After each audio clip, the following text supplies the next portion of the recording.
Hey, what's going on, everybody? What's happening? How you doing? Welcome to drboycetv.com, the home for intelligent Black people. Today, we're going to try something a little bit different. I got my little girl here, Hi. little Tay-Tay. How you doing, Tater? Good. Good. So this is the first time I have brought my daughter onto the podcast, and we are testing out some of our new equipment. Yes, we are. It's pretty cool. You sound pretty crisp right now. Yeah, well, we can also use our NPR voices and talk like this. WMPR News. Yes. The mouth So- sounds are a must. So Taylor, tell me, what now? How old are you, Taylor?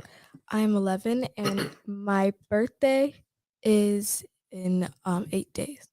8 days. That's a very big deal. Okay, and I see we got Booker Trey in here and Sylvestra Solamo, and so here's what. Now let us know. Can you hear us? Okay, do we sound good? You talk a little louder. Yeah. I can't even hear you. You can't hear me. Well, you know I can with this little fancy device. I can turn your headphones up. Is this right? I think are you mic number one? Something Yes. like this, right? I make number one. You're mic. I just turned you up a little bit. You can also. Hey, Trenton Press and this. Demetrius, can you guys hear us? Are we coming through okay? Give us a yes. Shout out the city that you're from. Let us know what city you're coming from. And there's literally no purpose to this podcast other than. Also, you can call in and talk to us, actually. Well, actually, they can't call us. We got to call them. Oh. So, you know what, Janice and Dee Dee, here's what we can do. We can call you. I still don't know how to take the calls yet. I still got to figure that part out. But we can call you. So the first person that puts their phone number in here. Now, remember, if you put your number up here, that means everybody going to have it. So just keep that in mind. But if you put your number up, I personally, Dr. Boyce Watkins, and the great Tay-Tay will call your house. Okay, Paula, you're missing a digit, Paula. I see a 50, but I don't see the whole area code. Paula would have been first. I think Paula got excited. Paula got caught slipping a little bit. Come on, Paula. You can do better. That's okay. We love Paula. Stand Paula. Paula is magical. William Jenkins. Okay, so William Jenkins. Okay, so let me call William. Let's test this out. Okay, Mr. William Jenkins will be the first call. Okay, hold on. Do it for you. I know I messed up, right? Okay. Like Okay. 3 letters. I know I'm slow, Taylor. I'm so slow. Okay. Hold on. I got William's number in front of me. We do not have this down, but we're trying. Please be patient with us. God is not through with us yet. Okay. 1, 2. I'm trying not to say his number out loud. Okay, there we go. Okay. Just whisper 592. All right. So William, we're calling your house. Okay. Just whisper 592. Dr. Boyce. My brother, what's going on? Hey, Dr. B. How you doing, sir? I'm doing good, man. You know, you're our first ever phone call that we've ever taken in the history, in the 10 years I've been doing podcasting, man. So you got to be proud, my brother. Very. Man, I'm first guest on the Black Movie Night, and Yeah, I clap for him. What? So where you at, man? What city you live in? Man, I'm in Nashville. Nashville, Cashville, Yes, sir. Tennessee, as young buck used to call it. Tennessee. Well, let me ask you, man. Did you have like a question or a comment or what's on your mind, Well, man? I wanted to pitch you, Dr. B. You know, one of the things that you've done as a filmmaker, and I want to say this to you publicly. I want you to think about executive producing a product or a project, and anybody can steal this idea because I want to see it done. Typically, we have products and projects and films where a guy sold drugs and then he started a record company to talk about selling dope. whoop that trick. Whoop that trick. But Okay. what would be really interesting is if you did a semi-autobiographical project about a guy from Kentucky who worked 2 full-time jobs and got 2 undergraduate degrees at the same time and became a tenured professor. I don't know that guy. I don't know anybody like that. Dr. Now Boyce, you're talking crazy. I wonder who. Yeah. Fictional character. So Clearly fictional, because we know Black people don't read. Yeah. Here's the thing, Dr. B. I think right now with all the content that's available out here, if you did a slightly dramatized version of your life, showed the good, bad, and the Mm, indifferent, and maybe not him being an academic, maybe right. him being starting some other sort of business, I think it will go really well because if you look at all the content out here, I mean, you got a transsexual pimp running a strip club in Mississippi, and it's on TV. What? I know. Yeah, P What? Valley. Really? Okay. Yeah, All right. That's wow. Okay. That was a lot of adjectives. Transsexual yeah. pimp It was a running a lot. It strip was a club. lot. That's okay. Yeah, Okay. Well, you know yeah. what? I think that's a good idea, man. And I feel like I gotta earn a couple more stripes before I'm worthy of that. But I appreciate you, man. Thank you for that concept, man. That is something I wouldn't mind doing at some point, maybe in a Or at least, 5, 10 years. maybe not even your life, but doing a story about how you truly start a business from the ground up, make it Mm. entertaining, thought provoking, and you did it in a fictional way. And I think it'll go over real well. Okay, brother. Well, that's a great idea, man, and I appreciate those kind words. And tell me your first name again, brother. I didn't get to write it down. My apologies. William Jenkins. William Jenkins. Okay, so everybody clap for William for being the first call on the show. My brother, my brother. All right, so Paula Fender. It looks like you said you want to be the next call. So Paula, can if you put your number in here, I can call you. I will set up a number you guys can call, but well, actually, I'll take Terrence's call first, and then Paula. I love you so much, and I want to make sure that we get a chance to bring you in here. And also, just as a personal warning, I see somebody mentioned also that there's someone out here impersonating me with fake Facebook pages, and I want you to know that that is not me. So if you see that person and they hit you up, block their account and just let them know that they ain't nothing for trying to rip off black people. So let's go get them. So be careful. I don't want you to lose money. All right. So let me see. I see Terrence here. There we go. Terrence Dunaway. So give me 1 second. I'm still getting used to the system, but I'm gonna try to call Terrence Dunaway. Terrence's number's in here. Just so you know, if you put your number in the chat, like other people will see it. So hopefully nobody will be unethical enough to make creepy phone calls. Welcome to Verizon Wireless. Okay, Your call cannot be completed as dialed. Oh, I called. You know what I called Terrence's? Did y'all hear the Verizon lady? All right, so let me try. I'm gonna try you one more time, Terrence. I sure heard it. Yeah, 9713. You know why? You know why it happened? It's not because Terrence didn't pay his phone bill. It's because I don't know how to dial. So let me try it again. All right. So Terrence, I'm calling you right now, brother. Okay, let's see if it works. Janice says I'm a huge Please fan. leave your message for. Oh, Terrence Dunaway. oh, I got your voicemail. Hey, Terrence, Rude. this is Boyce calling you on voicemail. Where you at, man? We were looking for you, brother. You hurt my feelings, dog. Okay, well, we'll try again a little bit later. All right. Okay, so let's see. Paula. Now, Paula mentioned her. She threw herself in there twice. So I'm gonna call Paula. That's a real fan. Okay, Miss Paula, get ready. Take your phone off of silent so I can call you. So let me see. Hold on. See, y'all don't know. Y'all now that I got some new fun stuff, I might be prank calling people. Huh? I can't hear you. Why? I muted myself when mom was spraying my hair. Oh, okay. Good evening. Hey, Paula. Hello. How you Hi, doing? Dr. Watkins. Hi, young lady. I don't know. Is this your daughter? Yes, Taylor. Hello. My name is Taylor. Everybody say hi to Taylor. Taylor is a Hi, superstar. Taylor. Nice to meet you, Oh, Paula. nice to meet you too. I have roots in Hazard and Louisville and Lexington, Kentucky. Wow. Really? Okay. Very nice. Yes. Very nice. Were you born and raised there? My dad was born in Hazard, and I was born in Brentwood, Shadows, Santa Monica, California. Mm, But okay. he brought me up there every summer to visit him. I was a product of a divorced mother and father, but my father was active in my life. So I appreciate people like you. Yep. Let's get a round of applause for that. For the good Amen. fathers in the world. Yep. Yeah. All the strong daddies out there for sure. Yeah. So, did you have a Mhm. question or anything you wanted to share? I wanted to thank you, actually. I have many questions, but I know there's no time for that.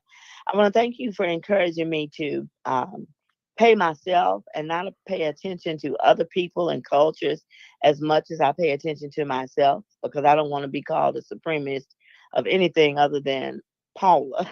All right, all So I right. have Yes, begun sister. once again. Yes, sir. Yes, ma'am. I've begun investing, and I want to thank you for nudging me. I read the book, and and so I actually talked to a trade accountant specialist today with the company I'm trading with, and I'm learning more every day. And went on and got that terminal degree, but those loans aren't a joke. Yeah, yeah, they are. You know, student loans are one of the leading killers of black wealth. Student Hmm. loans and Gucci bags. But but Yeah. overall, my daughter did that. She's making fun. But yeah, but student loans are really seriously, Paula, like that. That's just the you know, debt is not bad. Like a lot of people think that debt is bad because they've had bad experiences with credit cards and student loans. But debt can be really good, but it has to be the right kind of Hmm. debt. Student loan debt Yes. is it's a waste because it'd be one thing if they really taught you how to go out and make $1 million, or they really taught you how Yes. to go out and really make yourself financially free. But they don't. They teach you how to kind of just be a slave for somebody else. And I that made you know. the first.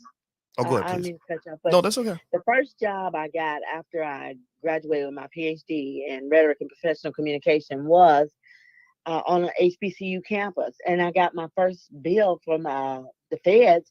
It was more than a house note in on the east or west coast. I'm like, how am I going to do this? Wow. And so I signed up for something that's called income driven repayment, and Mm. they do allot it to what you make a month. And I think you only have to pay on a loan for 10 years, I think. And if it should be paid off in 10 years. That's what I learned about it.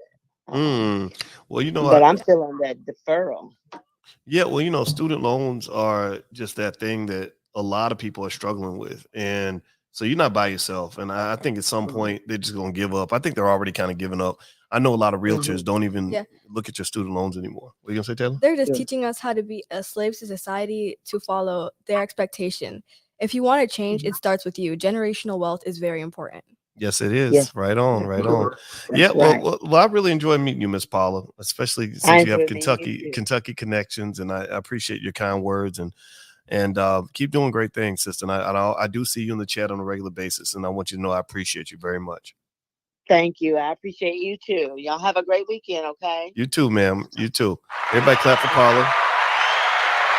Strong black woman in the building. PhD music says smart young lady. PhD music says you're smart, Taylor. Does that boost your self esteem? Does that make you feel like an important 12-year-old? I don't. Oh, actually, what I recently got my schedule for school. School starts this upcoming Wednesday, which I was not ready for. So it must be like mixed feelings for you because you got school coming up and your birthday's coming up. And That's like a double whammy. but How's that feel? It's like kind of like a high and a low at the same time, or is it two highs or two lows? What do you think? two lows. Too low with your birthday is a low? Oh wait, no, a high and a low. Oh, I know. because I was gonna say when you turn 12, it's kind of downhill from there.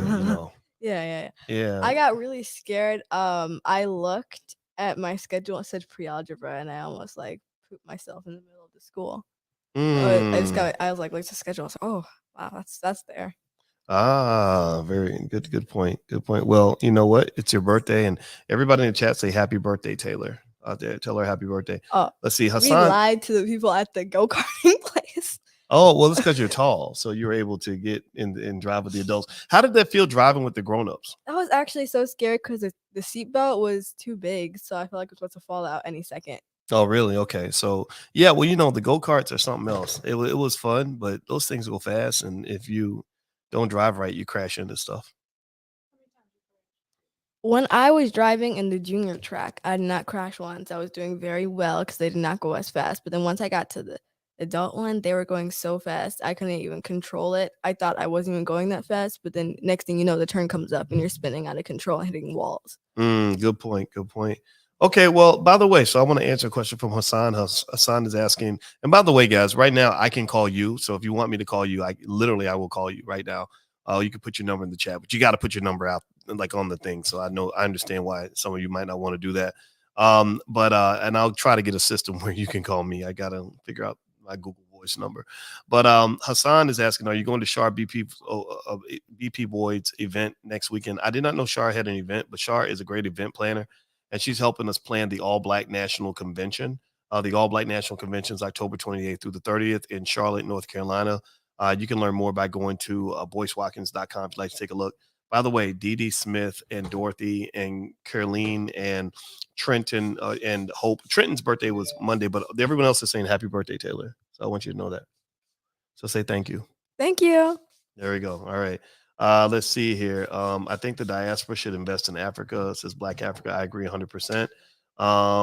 Someone asked about XRP. What do I think about XRP? XRP is a crypto that is currently in litigation right now. I own thousands of dollars worth of XRP. I believe that XRP is going to make a comeback. So right now it's just a waiting game. I'm just holding on to it in hopes that long term it'll come back. Let's see here. Now Carla says it was a pleasure meeting you as you helped your mom in Atlanta with speed dating event at the Legacy Black House. Yeah, you were there at the speed date. I remember. What was that like for you? Like no, I was in charge of doing all the games and stuff, and no one wanted to play, so I was just kind of like sitting down the whole time. It wasn't a lot going on. So, what do you think about that concept? Like, I mean, your mom loves to do the matchmaker stuff, and she held the big speed dating thing in Atlanta, and we did speed dating at the convention. How did that feel? It's crazy because, like, I'm like, that's my mom. That's my mom. That's my mother. You proud of your mom? Very. Yeah, she doesn't give herself enough credit. So we got to clap for mom. She doesn't give her, like, whenever I like talk to her, like, Mom, you're like amazing. She's like, oh, I don't know. You are. So mom is so do you feel like do you know how extraordinary your mother is? Yes, she's an amazing. Yeah, well, you know, your mom is the more you keep saying your mom, the more I want to laugh. You think that's funny when I say your mom? Yeah. Well, your mom is pretty awesome, and let me tell you why. And first of all, Black women are awesome. Like, let's just give a shout out to Black women everywhere. Like, Black women are the best. And your mom is an awesome Black woman. And one of the things that I think makes her unique and awesome is she's done at least 2 or 3 things that less than 1% of the population can accomplish. Number one, she got a PhD. 1% of the population, male, female, white, Black, has a PhD.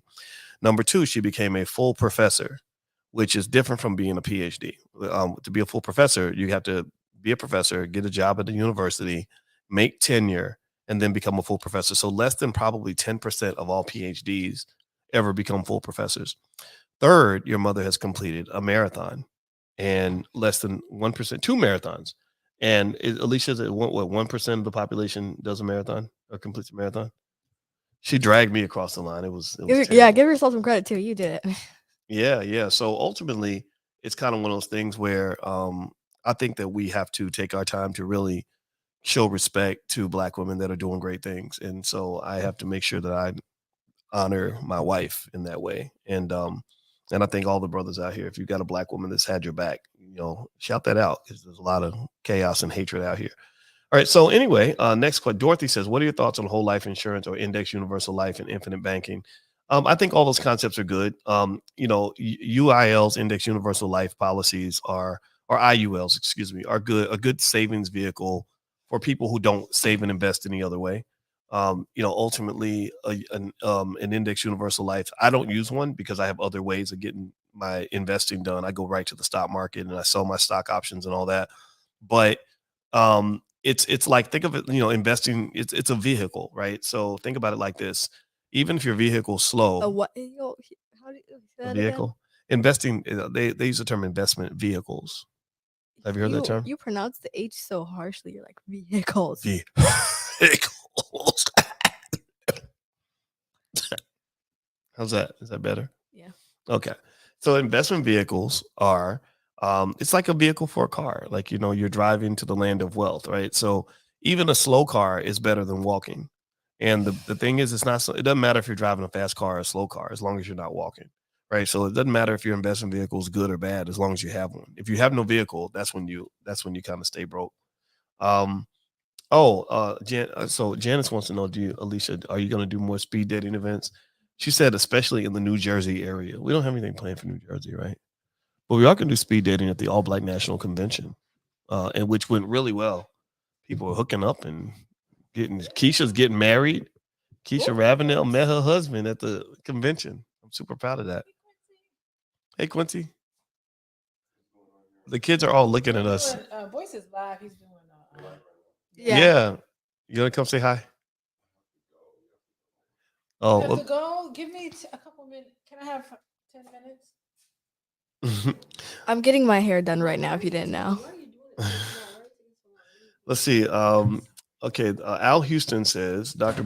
Watkins, how are you doing? Thanks for the information you always provide. We're supposed to have a conversation. You said DM you. I never heard anything back. Yeah, Al, I don't ask people to DM me like that. So yeah, if you got a message from a Boyce saying DM me and let's talk personally through text chat, that's not me.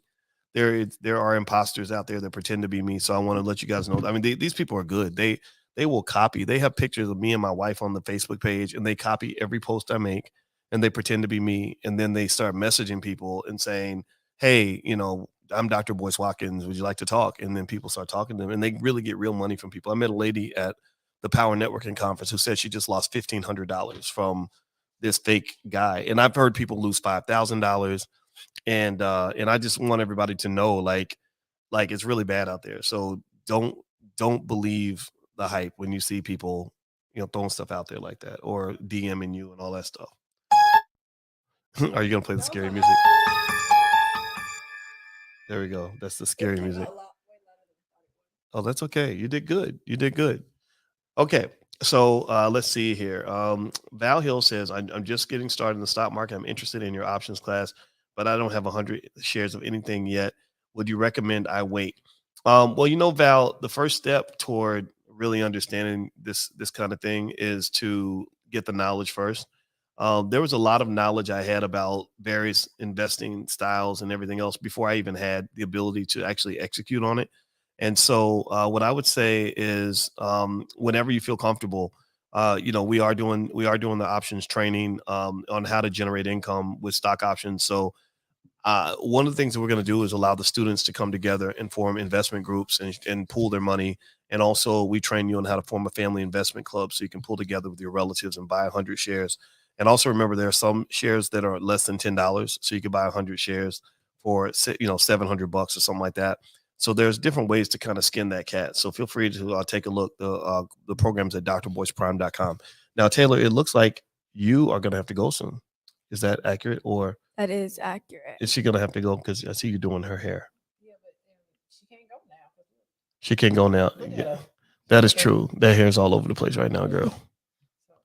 I can see it coming out the Big hair, don't care. Probably like another 5 minutes. Black Okay. hair is beautiful. Remember it. Don't let anyone tell you otherwise. Yes, there you go. Right on. Let's clap for that. Like black women's hair. Black hair is beautiful. Statement from an 11-year-old. We got to raise the babies right.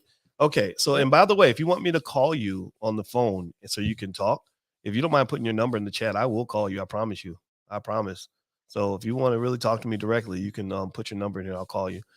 Nick Black, I have $30,000 in savings and $15,000 in school debt. Should I pay off the debt? I wouldn't. I would actually. I would take that. I mean, if you know how to start a business or if you have something you're trying to do in terms of investing, I'm a bigger believer in that because student loan debt typically has a low interest rate. I didn't I didn't wait to pay off my student loans before I started my business because remember, life is short, and you don't want to spend a bunch of years paying off this debt. In my view, this is my 2 cents. This is not investment advice, but I personally am, I said I got to go live my life and I'll deal with student loans later on. So it's up to you to decide how you want to approach it. But I like the fact that your cash flow liquid. And I think that's a good place to be because if you run into a cash crunch and you've given all your money to the student loan people, they're not going to give you that money back. So access to cash is really important. And then think about what it is you want to do in terms of stock market, real estate. Like if you don't own a home, maybe some of that money could be used toward the down payment on a home, which allows you to start making money as opposed to just paying off the student loan debt, which really shouldn't exist in the first place. My name is Corey. Docs, he says, Doc, I know you're not a fan of AMC, but can you give your opinion on the preferred equity shares coming out? Yeah, well, I own a little bit of AMC actually. AMC is kind of my play fund stock where, I love selling the options on AMC. I made thousands of dollars this week off AMC. And but AMC is not a big part of my portfolio, but I dabble with AMC. I dabble with Bed Bath and Beyond, some of these meme stocks, because with the meme stocks, what's your question? I can't. I feel like we were talking about this in the car. We should talk about Roblox and how that's been going. Oh, Roblox. Yeah. You were telling me that you play Roblox, and I was telling you that Roblox is a great stock. It is. It's a very good stock. It can get you a lot of money. It can get you a lot of places, since it's so popular, because most of it you don't have to pay money to do it. You can join any game without paying money, but it's things like if you want to change your character and get out of the default character, if you want to like get a special upgrade, if you want to play a different character, you can do that with Roblox, and it can help you get more possibilities. So it makes it a lot easier for you too. Okay. Wow. And it was really interesting because in the car, everybody, we had a really great cross-generational transfer of information. So I was talking to, as I'm calling you Rima, and then Hassan, I'm going to call you next, brother. I was I was talking to the oldest, Quincy, about Roblox stock, and we were talking about the metaverse and getting ahead of the metaverse. And I said Roblox is known as a company that really, just has figured out the metaverse, and they appeal to a lot of kids. And in the back, there's Taylor. Taylor pops in and talks about how much she loves Roblox and everything else. So I'm gaining information here. And while simultaneously I open up my app and show that our family owns Roblox stock, and the company's done really, really well. So, so what are your thoughts on Roblox? Like, what do you like about it so much? I'm just stating exactly what I said in the car. It's some of the games are just harder. So you want to keep playing so you can beat a certain level, you can beat a certain part of the game. Because it just gives you that sort of like proud of yourself moment. Like, yeah, I did that. It pulls you in, it makes you want, and it keeps you in. Okay, interesting. So then they're gonna be in there for years, maybe when you become grown-ups and stuff like that. So anyway, I'm gonna call Rima. Rima, you are next. So Rima, if you are listening, I'm gonna call your number, and I'm not gonna say it out loud. But I'm going to call you. So maybe turn off if your phone is on mute or something like that, you might want to fix that. So you will be getting a call in 3, 2, 1, and go. Let's see how this goes. We're doing this phone call thing. We're going to prank call Rima. It's 202. I think that's DC. Is that this 202 DC? Good evening. Rima? Hello? How you doing? Yes. Dr. Hey. Ray! Yes! Oh my gosh. Hey girl, how you doing? It's such an honor. Oh, I'm What's up, doing girlfriend? great. Yeah, so you got Hey, wait, who's oh, that's my daughter, Tater. okay? Awesome sauce. Big broadcast. Yeah, so you she's right? she's my special co-host Okay. today. So we're just kind of hanging out and talking and stuff. So Rima, do you live in DC? Is that like I know it's the area code? No, I used to live in the area, but I don't anymore. This is actually my business line. Oh, good. But, Good. no, By the way, I wasn't I- trying to I smoke out your know. location or Yeah. anything. I'm not trying to slide in nobody's DMs or nothing. So No, Rima, it is a DC area code, so I get. okay. Well, Yeah. so what I saw you put your number in here. I wanted to give you a call. So so tell me about yourself. What's on your mind today? I didn't hear the last part you said. Oh, I said, so what is on your mind You today? said, tell me about yourself and what? Yeah, and what's on your mind today? I wanted to ask you two quick questions. One was, will you be running another special anytime soon for the options class? I know you just did a some kind of special. I think it was like 40% or something like that. And I just wanted to know if you would anytime in the near future be running something. Well, I don't even know if you can broadcast that, because then everybody would just wait. No, well, I think that's a good point. The special is over. We did the discount, and it was about 3 or 4 days. But you know what? Maybe we can just run like the Rima special. Okay, so So did you want to sign up monthly or annually for the options program? I was going to do monthly. Okay, then what I'm going to do is I'm going to announce this publicly so anybody can use it. If you go to drboyceprime.com and you type in Rima monthly, REEMA, Rima monthly, then you can, but you hit on the monthly option, then you will get 30% off. And I literally did that on my computer while we were talking. So, so there we go. So how's that sound? Does that work for you? Oh my gosh. Okay. Okay. Well, there you go. That sounds awesome. Thank you. Yeah. Shout out to Rima for opening. Okay, everybody, take advantage. You're welcome. You're welcome, everybody. Post on your Instagram. Use code. Yeah, we love you, Rima. Thank you so much for calling in. Thank you, Dr. Boyce. Bye. Everybody clap for Rima. Shout out to Rima. She's like a Harriet Tubman. She just opened the path for Black people, create opportunities. So if you go to drboyceprime.com, you want to join us in the options training program, stock options income training program, you can use the code REMA monthly, REEMA monthly, all one word, and you can get 30% off. And we'll leave that code up for about 3 days. So I'll put that on the screen, drboyceprime.com, and the code is REMA monthly. So there we go. So it's right there on the screen. So feel free to take advantage of Rima's ambitious public appeal. So, all right. So let's see here. So the next person I want to call, I'm going to call Hassan. Hassan said, I look forward to your call, brother. He's like, I need you to call me, man. You better call me. You don't call me, man. We're going to fight. So give an Andrew Tate. Yeah, I got it. Oh, Andrew Tate. Oh, Andrew Tate is that. Now Hassan's not. Actually, he's so like, it's to a point. It's funny. It's hard to believe that he's serious. Andrew Tate's an idiot. Yeah. That's really, and then that's the thing. That's the thing about the internet. The internet should be called the idiot net, because there are people that get a big following just because it's shocking to find out that there are people out there that are that stupid. Yeah, the only thing. The mean guy that talks. Andrew Tate just says stupid. He says stupid, mean stuff just to get people's attention. It's like, I lie. It's crazy when I hear it. I'm like, how, when? That's a little out of pocket. How does your mind think of that? And it's so fast and quick. It's just like bam, bam, bam, bam, bam. I'm like, what?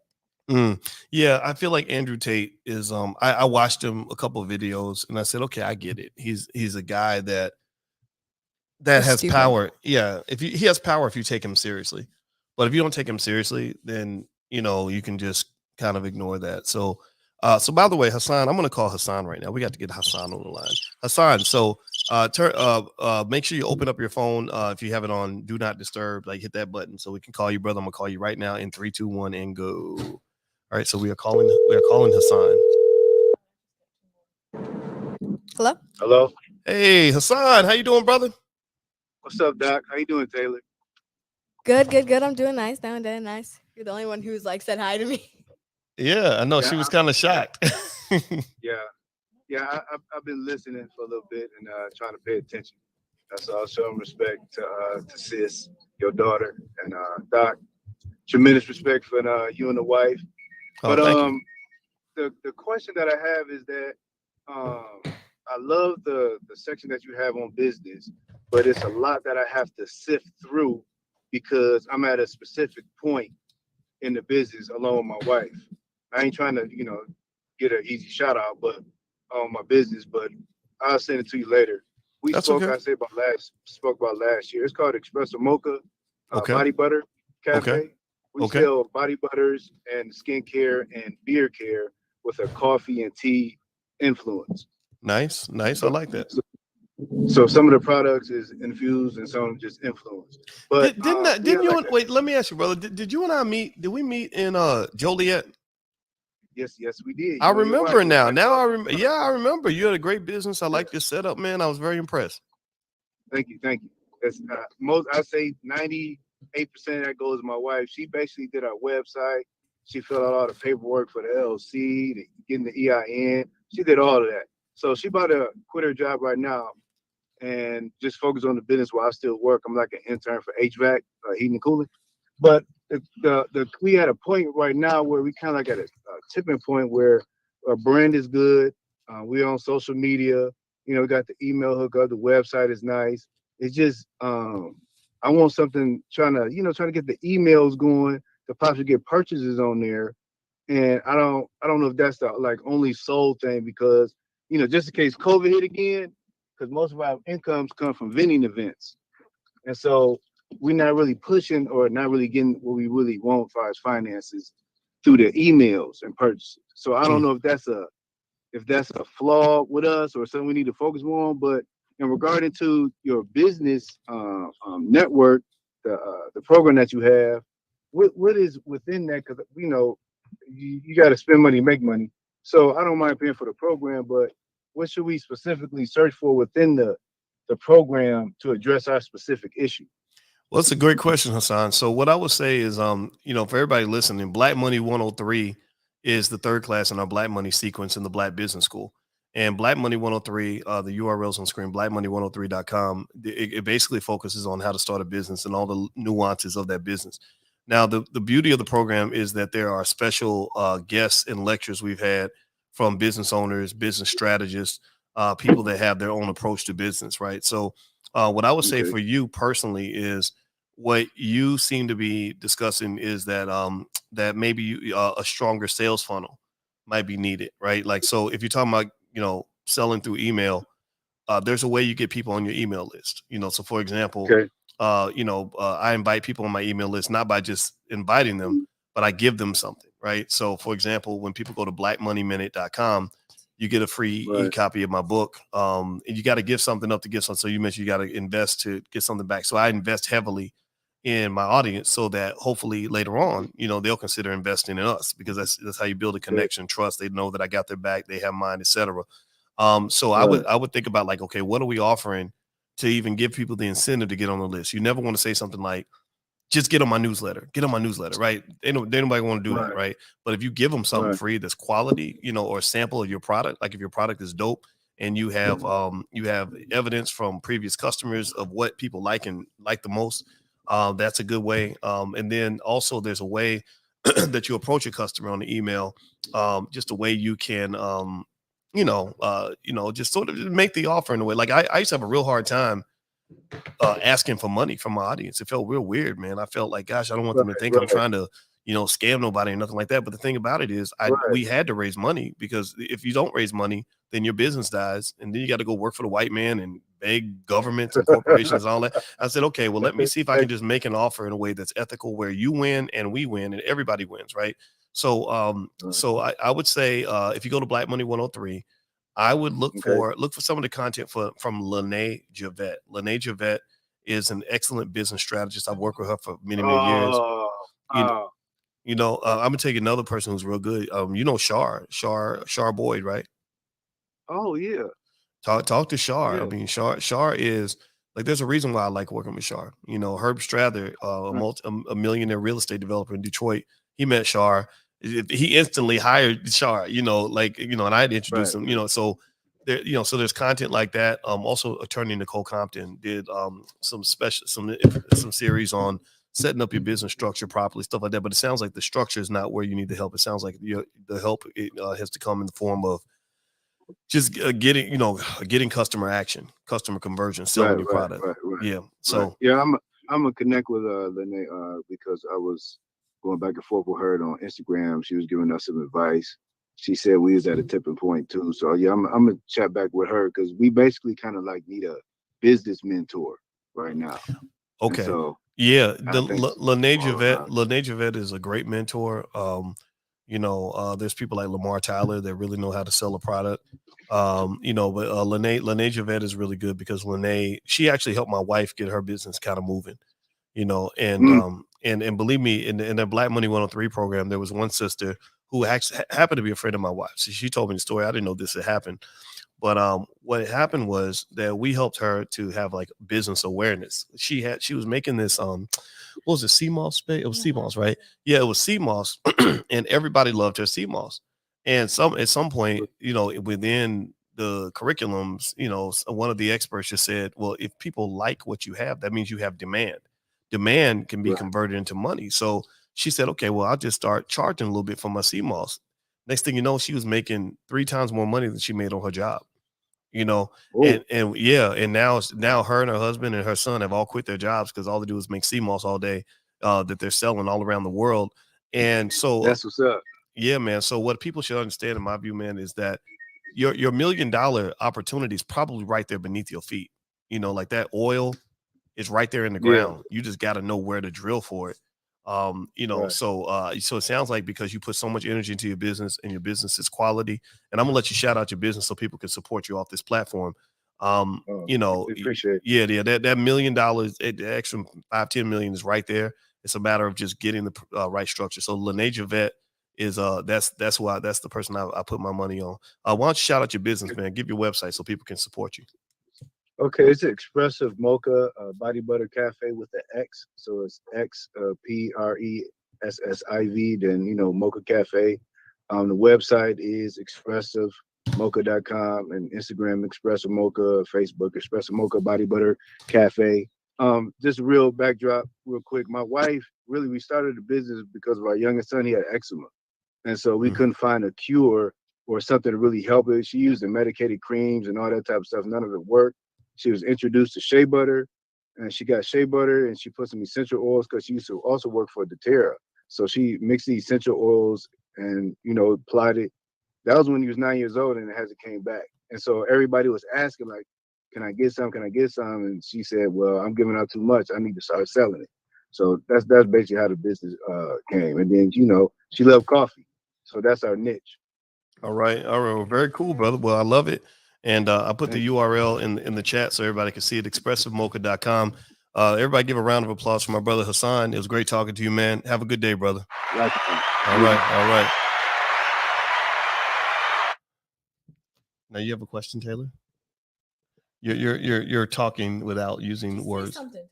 Okay, we're gonna have to wrap up because I have to leave. Oh, I was trying to tell you that. Well, how about this? How about you give me a hug and then I'll just stay on the air and I'll answer a few more questions. All right. So why don't you say goodbye to everybody? Goodbye. That's it for me today. I know it must be sad, but I hope y'all have a great rest of your day. Remember, you're perfect. You're amazing. And that's it. Taylor out. Taylor out. All right. So let's clap for Taylor. God bless you, little girl. That's my Tater, and her birthday's coming up next week. So give me a hug, y'all. So whoever wants me to call them next, put your number in, and I will call you, and I'm gonna stand up and give my daughter a hug. So that's what this radio silence is for. So give me 1 second.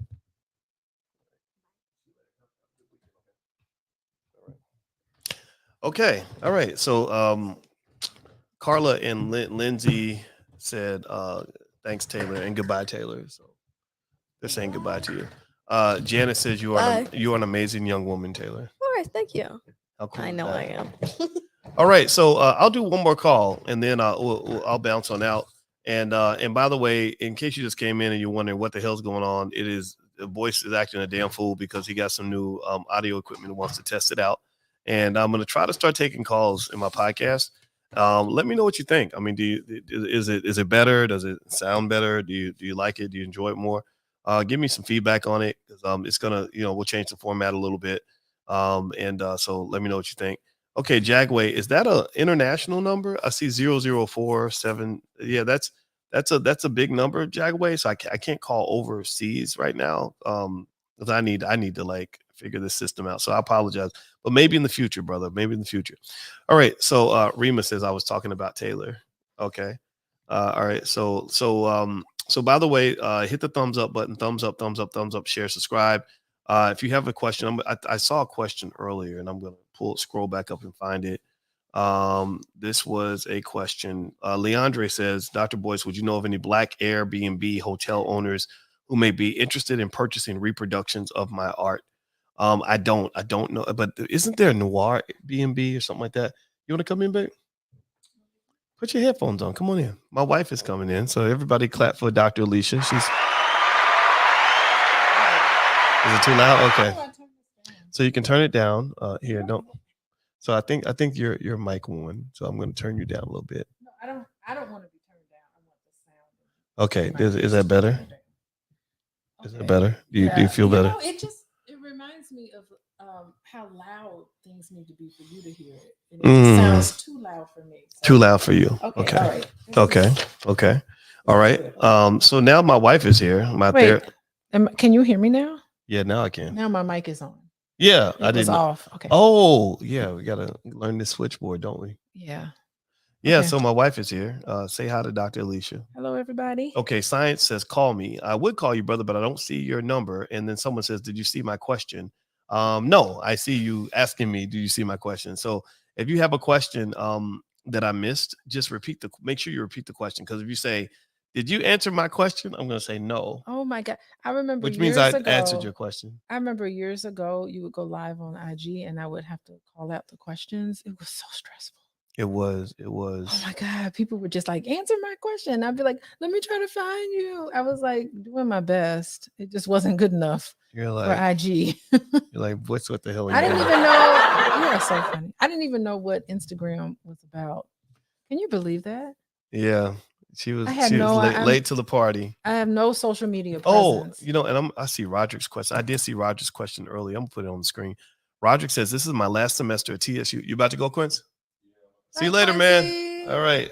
Take it easy, man. All right. So this is my last semester at TSU, Tennessee State University. I'm 27 and I get $1,300 a month passively, plus other money on the side. I had a question about the best ways to invest and make money for myself. I think the best move to make is figure out is to buy yourself out of a job, because you need income, and income of about maybe, I don't know, let's say $5,000 a month, $4,000 to $5,000 a month, to be able to have your freedom. Like the difference between freedom and slavery is about $4,000 to $5,000 a month. So I would kind of ask myself, what can I do right now? What can I learn, either low cost or free, that will help me to make that first move? And so I would be scouring the internet on ways to start a business, maybe listening to podcasts, maybe like this. I'll start taking more business related questions, things like that. And just learning how to get that first initial step kind of going, and then maybe join some sort of healthy group that's going to show you how to increase your income. Be careful, because there's a lot of, MLMs and Ponzi schemes and just stupid groups out here, where a few people make money, but a lot of people don't. I'm more into the sound, solid business kind of approach. So I would learn how to start a business. And then at that point, you can generate some cash flow. Once you generate cash flow, you can put that money into things like real estate and stocks, which will allow your money to work for you. Okay. Next question is Devontae says, what made you get into stocks? Well, when I was 18 years old, I didn't have any money, and I went to college at the University of Kentucky, and they said, well, what do you want to major in? I said, I want to learn how to make money, or I think if I study money and learn about money, then somebody will pay me money to talk about money. So that was my 2 cents. Now science says 631-30-9730. Okay. Sorry, brother. I don't know what that means exactly, but I think you're giving me a phone number. Maybe put some dashes in there or something. Maybe that'll help. If it's international, I'm not going to call an international number right now, though. What's the biggest suggestion for a 60-year-old single female? I think it depends on where you are financially. I would say that when you're over 60, you can't take as much risk as everybody else, but I wouldn't be afraid to take a little bit of risk, because most of the time risk gets washed away in investing if you're willing to just wait. So, for example, a lot of people felt like they were exposed to risk in the stock market in the last 6 months because they saw the market decline the way that it did. But that wasn't really risk, because a lot of those stocks that went down, they're coming back up now. And in fact, you could have bought more shares when the price was down, and you could have made a killing off this. I made a lot of money by just investing consistently. I told you all every single week on this podcast, I'm buying the dip. I'm buying the dip. I'm buying the dip. I'm buying the dip. Well, now that's paying off. Now the dip is over, or at least it appears it might be over. And some of those stocks are starting to harvest. And you think about it, you only waited 3-4 months for it to happen. It wasn't like you had to wait 5 years or 10 years or whatever, right? A lot of us will go to school for 4 years to make a couple of dollars. Why can't you wait 9 months, right? So just keep that in mind. Dr. Boyce, do you have a Forex course? Yes, we do. If you email support@theblackbusinessschool.com, they can guide you to the Forex class. In fact, that's the universal support line. We have a great support team with Amani and Micah and others that will take good care of you. And their job is to make sure that you're happy, So you can email support@theblackbusinessschool.com if you are curious about anything you'd like to do with the Black Business School. So PhD Music says, hit me up, Doc. I would, but I don't have a number in front of me. I just see you saying hit me up. So I don't know the number, brother. I would have called you, but next time if you want me to hit you up, just put your number next to it so I can call you. Go ahead, babe. I'm back. I had to go for a second. Anyway, did that caller say he was 27 years old and had $1,300 a month on passive income? Yeah, that's good. What is this? That's awesome. I wish he would call in because I'm real curious about how he did that. Well, maybe I can't even imagine at 27. Well, maybe it's like a university thing. Because remember, we had money when we were in grad school. I mean, they would give us like money in grad school. You didn't get a stipend? They didn't give you a stipend? Yeah, but I didn't have a lot of money. I mean, not money, but like $1,300 a month is not like a ton of money, but it makes a difference. Though it makes a difference. Honestly, I don't even know how I did it. I don't know how I got through college. I don't know how I got through graduate school. I know how I got through my PhD program because I had support, but I don't know how I got through those two institutions, University of Chicago and Indiana University. I'm not certain how I got through it. What did I do? I don't know. I don't know. I don't remember having a lot of money, but I don't remember like needing a lot of money. I just had just enough. But anyway. Oh, well, good for you. But I would have loved to have had $1,300 of passive income. I just don't know. I had a lot of money in grad school. I had money in college. Were you just borrowing money out the max? Well, I mean, I would get student loans because I made a deal with myself. What deal did you make? The deal I made with myself was that I would be patient enough to go to school for as long as I needed to go, but I wasn't going to torture myself. I was going to treat myself well as compensation for the sacrifice. Did you treat yourself well? Did you treat other people well? Like, both. I'm just curious. I mean, I think I did both. I think I did both because I think I'm a wonderful guy like that. But in general, to be honest with you, like I did, I didn't stress myself about, like, it's like if I want to borrow some money and have more comfort while I'm making this sacrifice, I'm going to do it. PhD programs are hard. I was studying 8 hours a day. It was terrible. Yeah, I was studying more than that. Yeah, because I'm not as smart as you. Oh, well, I don't know. That's I don't debatable. know if people realize, but like I remember we hung out while you were in your PhD program, and I just remember you just looked like you weren't stressed at all. No, I was very stressed at that time. You didn't show it on the outside. You didn't show. Now your dorm room looked stressed out. But it didn't, like, you didn't outwardly, you didn't look like you were sweating. Every time I talked to you on the phone, it wasn't just like, oh my God, I got this paper due. And I don't know if you write papers in financial. Yeah, you do. PhD. You do write papers? Yes. Okay, I don't know what your program is like, yes. but I've written dozens of research papers. Yes. Okay, that's kind of how I was, but I remember just writing. I was stressed out in my PhD. Like if we hung out more while I was in my PhD program, I would just be like, I have a proposal due. I have this due. It was just, I don't know. You just seem to be like just breezing through the program. And I didn't know that even at Indiana when we met that you were struggling so much. Well, I wasn't prepared. I didn't know, you had to know advanced mathematics, and I didn't know any advanced mathematics at the time. So, that's the pitfall of not having good mentors. You had a father that was a professor in your field. So I think that probably let you kind of know what to expect. Well, he didn't help me with anything. It wasn't like I was calling him going, can you help me with this theory? Well, I think he did, though. I mean, a couple of times at Florida State, when you had trouble, there were people that knew your dad. There were people that, like that legacy matters, I think. And then it may just be something super subtle, but I had nobody in my family that had ever done anything like what I was doing. They didn't understand it. They thought I was silly for being in school that long. It was a tough experience. I mean, but I figured it out. I figured out my place in the world. And so, but academia is not it's a tough place. It's kind of, I just think it's just so wonderful. I feel like your whole life, to some extent, I've had like a front row seat to your journey. Because when I met you, you were 23. You weren't even the Dr. Boyce Watkins at that time. You were just a PhD student just trying to make it. And it was tough. But what's cool about it is that you're the same person you are right now. Like who I'm looking at in front of me, I still see the 23-year-old. Oh. In terms of how you don't do that to me. But seriously, in terms of like how you act and your disposition, you have not lost yourself. Oh, well, thank you. I want to get to Dr. Vibe's question. Oh, okay. Dr. Vibe, you can answer first. Dr. Vibe says, with more interracial marriages, what impact does this have on the future of Black wealth, Black family, and Black culture? There's a lot of people that don't want to. They don't like Black people no more. What's going on with that? I think even with interracial families, those children are Black. That's so true. You ain't increasing the population of white people. Let's give it up for the one drop rule. One drop of Black blood. One drop of Black blood would take over your entire gene sequence. Yeah. Now, the difficult thing with multi-race children is their development of identity. They have to come to terms with the fact that you are both.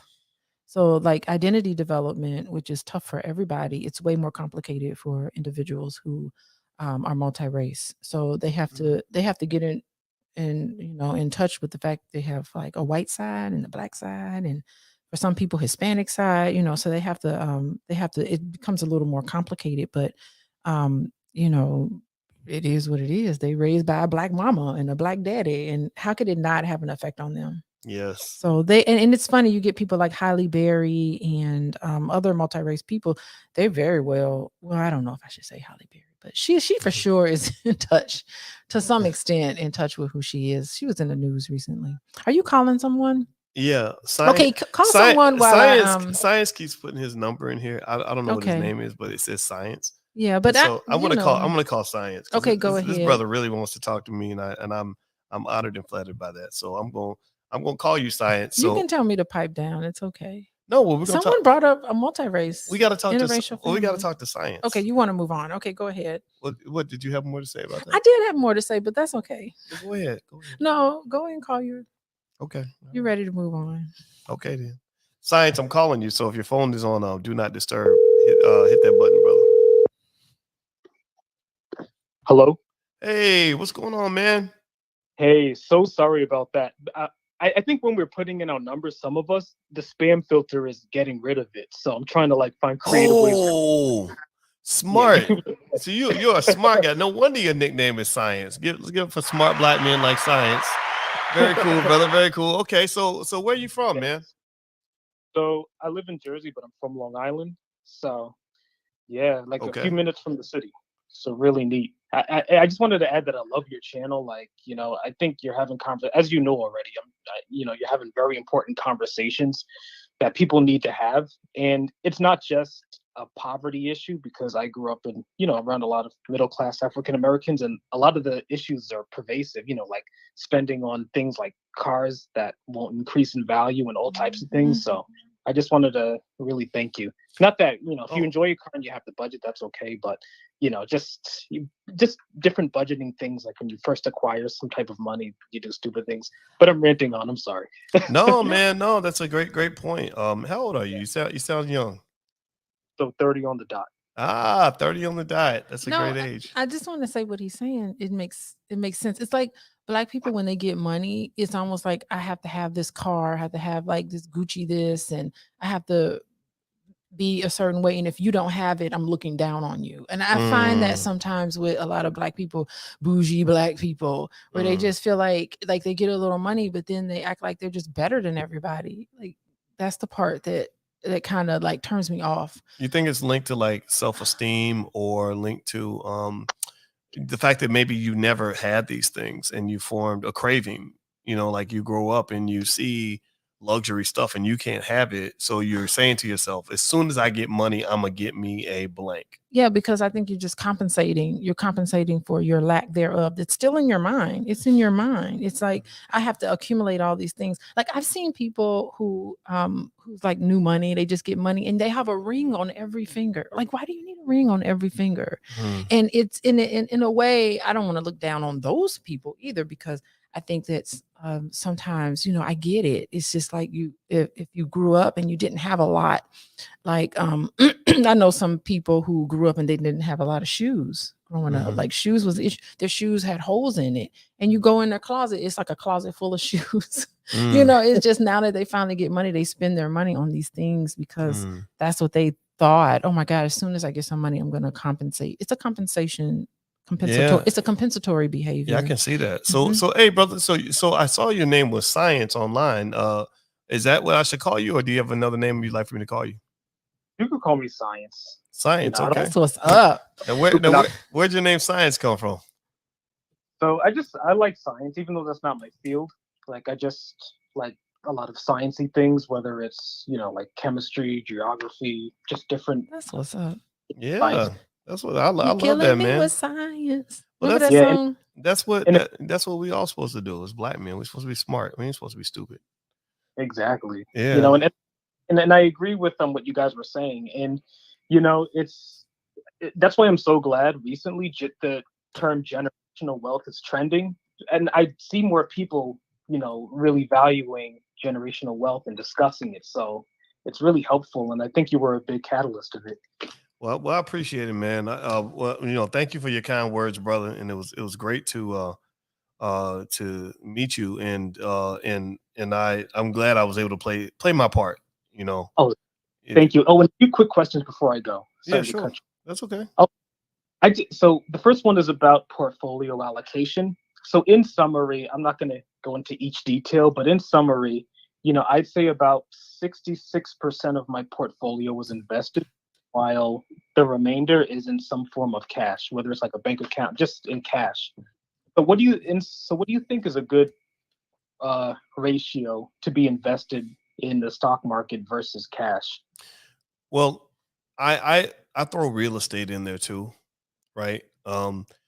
Because if it's just stock market and cash, then that means if the stock market dips, then you're kind of screwed, right? So ultimately, I would try at some point to get some real estate in there in the mix, but depending on the approach and based on your age, I don't really think you need to have more than 20% in cash, because if you have some safe, stable stocks that you own as well, the Amazons and the Googles and all that, that's almost as good as cash. Now, it doesn't mean those stocks can't get hit. They have been hit, but it's very liquid, right? So, and you're still getting that growth on your money.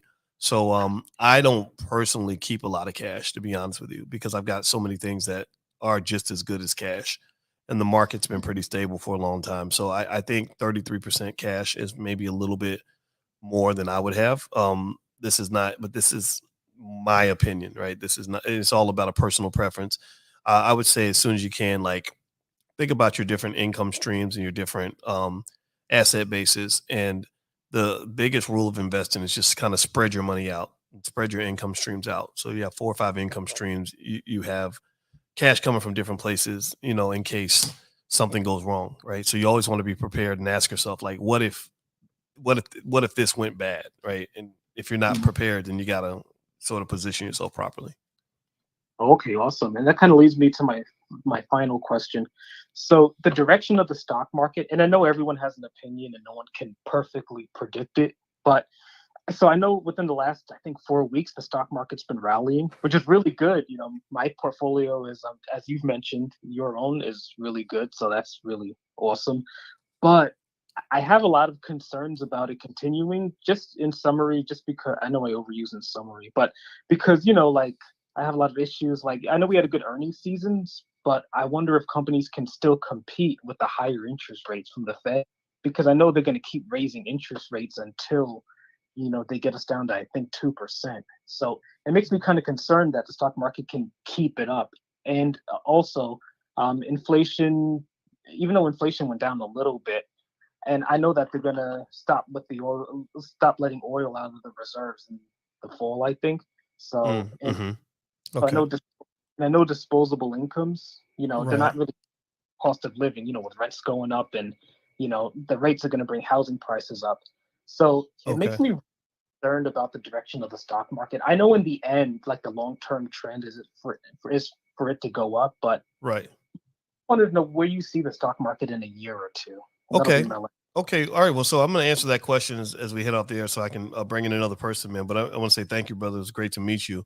And absolutely, man. So as far as the market, predicting the stock market, what I will say is overall I'm pretty optimistic about it. Now, remember, the optimism has to be cautious optimism, because you don't just have the things that you need to worry about. Inflation isn't down yet. Inflation's still pretty high.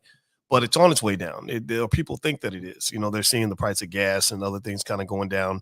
The producer price index is going down, which means it costs less to hire employers and get your supplies. But that doesn't mean it's going to stay that way. And the Fed's going to keep on hiking rates, which is going to slow down the economy. And so you've got some things out there to worry about. If corporate earnings start to go down and consumers stop spending, then that could be a problem. Now, the other thing you got to think about is what they call black swan events. And black swan events are just things that you don't even know could possibly happen. Another war could break out if the U.S. and China just start going at it over Taiwan. Well, that can, that's going to body slam your stocks. So generally speaking, whatever you're doing, you want to have a portfolio where you're protected as much as possible against possible downturns. So, for example, when I talk to the students in the options income class, we talk about the use of put options as a way to protect against downside. And that really came in handy for me because Roku was a stock that I bought a lot of shares in, and Roku just went way down, but the put option saved me. Same thing with Novavax, right? So ultimately, whenever you're invested, in my view, you always want to say, what could go wrong? And then when things do go wrong, you want to ask, well, what could go right? So then you get positioned in advance for what the future may hold. That's the idea. You don't get positioned while it's happening. You don't prepare for battle while the battle is happening. You prepare for battle before it begins.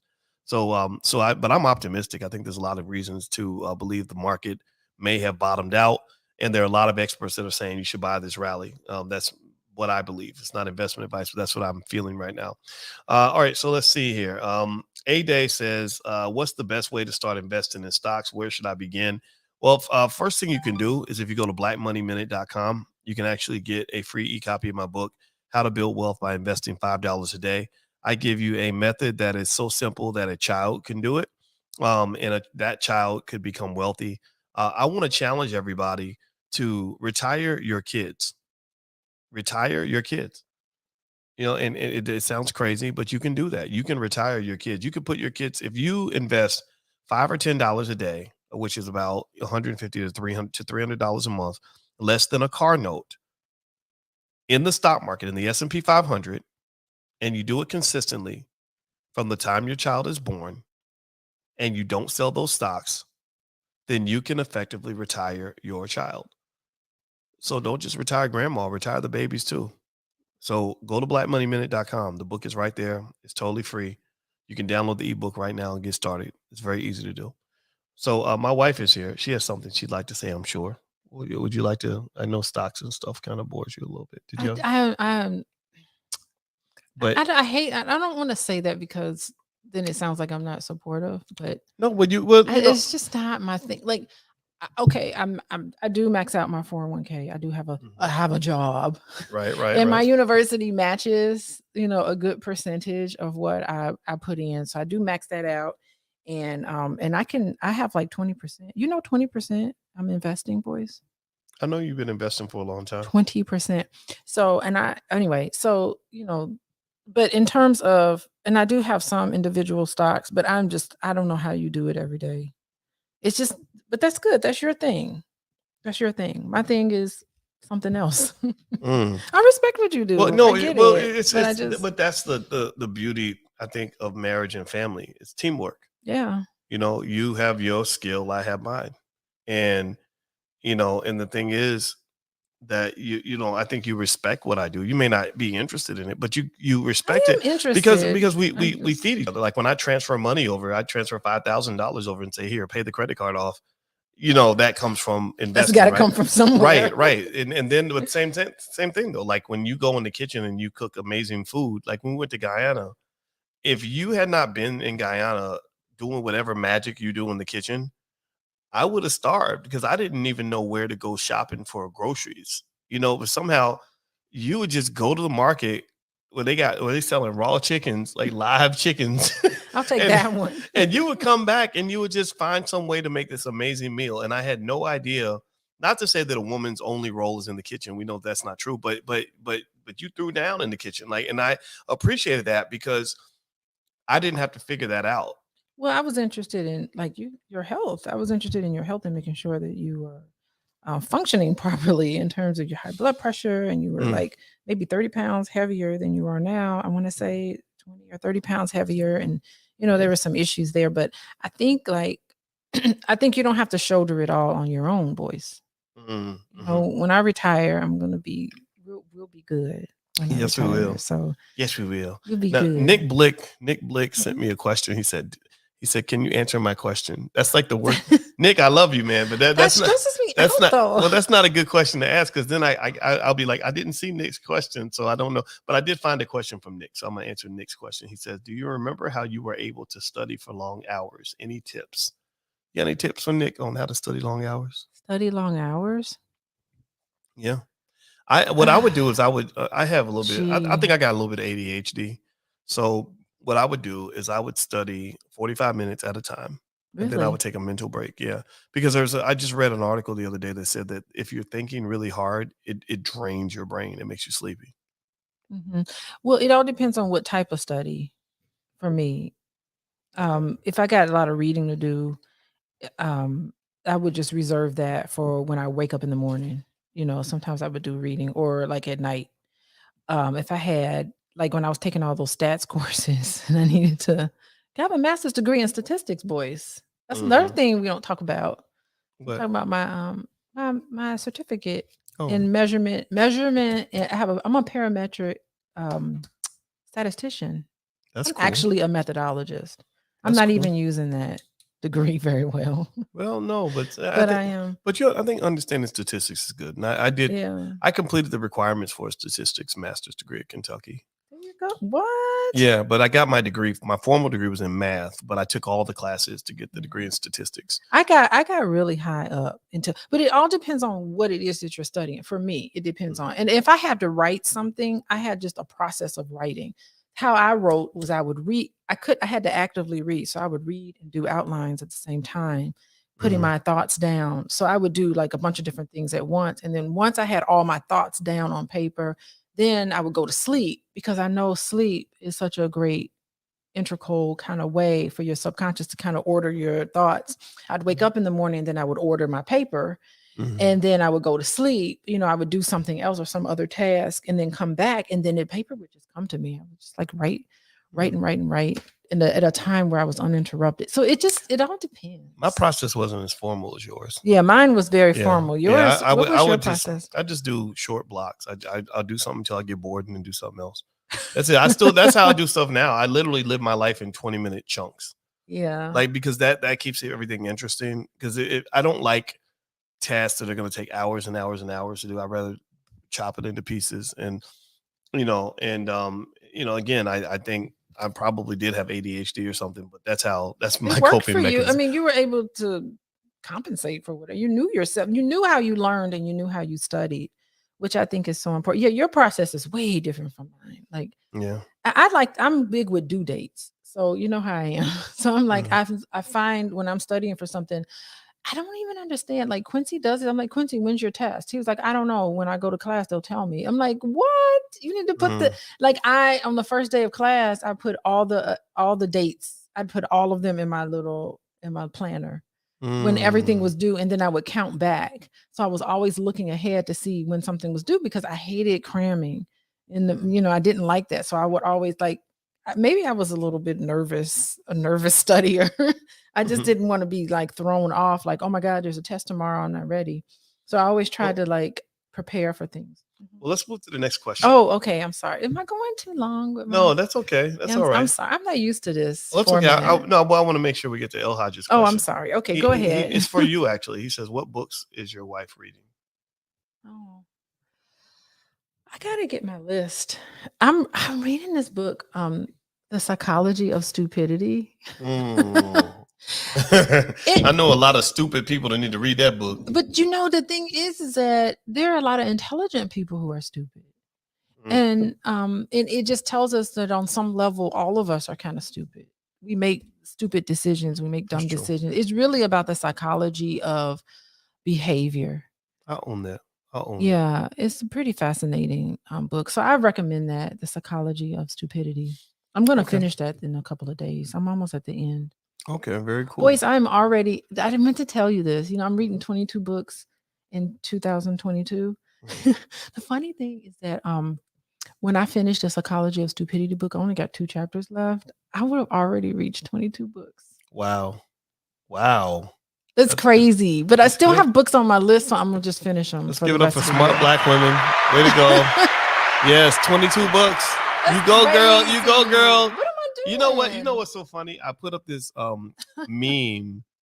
I put up a meme image of you and I just said, I just believe in giving Black women their flowers when they do great things. And so I said, my wife told me her goal this year was to read 22 books. And I said, I really love that about her. And it's so much better than if her only goal was to get 22 Gucci purses. Right. And there were people who got offended. Some people got offended, maybe because I didn't say it right, but they were offended. Well, they were like, well, why can't you have both? Why can't you read books and get Gucci purses? Oh, and what I did was I kind of came back and said, I never said that you can't do both. I said, if her only goal was to get 22 Gucci purses. So I wasn't talking about people that like Gucci purses and Coach and all that. Like, you have a Coach purse and you got Toomey bags and all that. I was saying that I like the fact that you feed. I don't have a Gucci bag though. What's you up don't, with that? You don't. But we have luxury cars. You know what I mean? Like it's not like we don't like nice stuff. And I think it's real clear to explain that. What I was saying is that I like the fact that you feed your mind first, and then the other stuff is like secondary. Like it's not like the materialism was like the first thought that came to your mind. It's you don't lead with the shallow stuff. Oh, okay. Well, I think maybe when people saw the post, maybe it was it came across as. Did it come across as elitist, like you were talking down on people, or I don't know. What did it? I don't know. I can't spend a lot of time worried about that because I just got to say what I'm going to say and I stand on it, and it's like, I think generally, a woman, I believe fundamentally speaking, I believe most women value financial security. I believe that when there's financial insecurity, it can cause anxiety within women. And I think that there's nothing wrong with that, and I think the difference is that what's the difference between a woman who values financial security versus, say, a gold digger who just, like the money is the most important thing ever. Well, the difference is that the gold digger is all about the money first and foremost. And that's the number one thing that she's thinking about. That's the defining criteria in every relationship.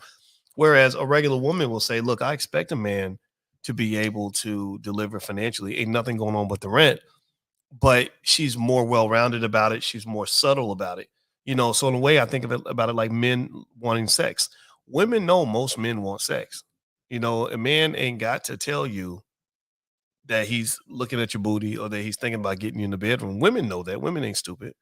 But there's the guy who is a nice guy who does a lot of other nice things for you and treats you like a human being. And then you want to have sex with him versus the guy who meets you for the first time and is staring at your breasts or trying to get you to sleep with him in the first hour, right? So you have the perverts and then you have regular men, but all the men might want the same thing. It's about how you go about getting it. So I was kind of explaining that I think it's okay for women to look at a man and say, hey, that man has some money, he has some resources. I think that'd be nice to be in that situation, to have that life. But there's some women who go about it gracefully and some women who go about it in a way that's a little bit degrading. Yeah, I don't know. If you're an individual that looks at somebody just based on and values a person just based on what they can do for you, that's like greedy and selfish. What is up with that? Like, I don't know. I'm not certain that that's the kind of person you want around you. Do you want someone around you that's only with you because all they want is security and all they want is, is somebody to just financially take care of them? They don't care about you as a person. Like, it just seems, like it's almost like take. And as long as you're giving, I'm taking. And if you ain't giving no more, I don't want to be around you. It's selfish people like that and self-centered people like that that kind of turn me off. That turns me off. And just like a man, if all he's doing is staring at my body parts and objectifying me, all he's interested in is just like a certain experience. And then as soon as I say no, he don't want to have nothing to do with me. Like, that's not the kind of people you want around you. Like, I don't think that there's a graceful way to come across like that. Maybe there's some more sneakier ways to come across like that, which I think that I don't want those kind of people around me. And I can spot them when I see them, by the way, because I've been around the block. Let's just put it that way. I do not I'm gone. Goodbye. I don't really follow up or plan to be around individuals that's sizing you up. I'm only going to talk to you based on what you can do for me. Okay. That's like ridiculous. By the way, I'm talking with my wife, Dr. Alicia, and if you want a free e-copy of my book, Financial Lovemaking, you can go to boyceandalicia.com. You can also get on her nationwide database she's putting together of single Black people that are looking to meet other good single Black people. Man, I got people. Let me tell you, I've been working hard, Boyce, with this, and I've been like, I got a couple people together that and I know there's some people. There are actually some people who I have heard from that met during speed dating at the All Black National Convention last year, and they're still talking to each other. Wow. They got straight up relationships. Nice. So this is kind of cool. I'm not saying that I'm doing this. I just want to be a conduit so that people can. You want to be the Harriet Tubman for Black folks that want to hook up. The Harriet Tubman. Yeah, I just want to make it available. The Underground Railroad. You're interested. So I got some successes. Yeah, so if you want to get on the database or you want to get a free copy of my book, you can go to boyceandalicia.com. So feel free to go to the website. Now, it's all free. By the way, can I just say something? Well, I want to tell Joseph I'm about to call Joseph in a minute. Okay, so Joseph. Just so you know, Joseph. Hold on, Joseph. I want to say get one your thing. phone ready. Turn your ringer on, Joseph. I'm about to call you. So if it goes to voicemail, I'm not gonna call again. But go ahead, babe. I want to say something about matchmaking. It is totally free. Like, I'm matchmaking people just on my little time. Totally free. Now there were people who did pay for the speed dating, and they're at the top of the list. Those are the people that I'm considering first because the speed dating experience, it just tells me how committed they are to the process. So I just feel like a fee should be attached at some point because I want to just tease out the serious people from the people that just playing. I don't want nobody playing around. Don't be playing. Okay, but go ahead. So Joseph ain't playing. Joseph sent me his number. So Joseph, I'm about to call you, brother. So get ready. Here we go. And Arika's asking about whole life insurance policies for your children. I think that's a good investment. Joseph. It's a delay. I know it is a delay. He doesn't know. Hey, yet. Joseph. Hey, brother. Can you turn your laptop down a little bit? Yeah, I did. How you doing, man? Hey, how you doing, Dr. Boyce? How you doing, Dr. Alicia? Hey, Joseph. I'm all right. Where you at? What city you in?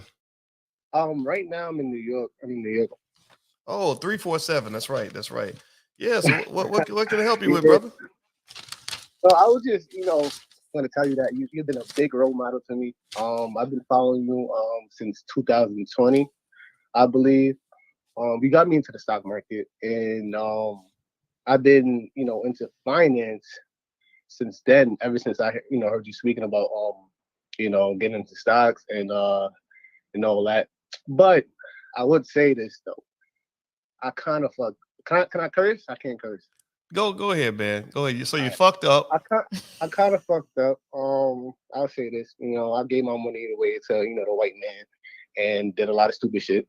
What do you mean? Like when you gave your money away to the white man? What do you mean by that?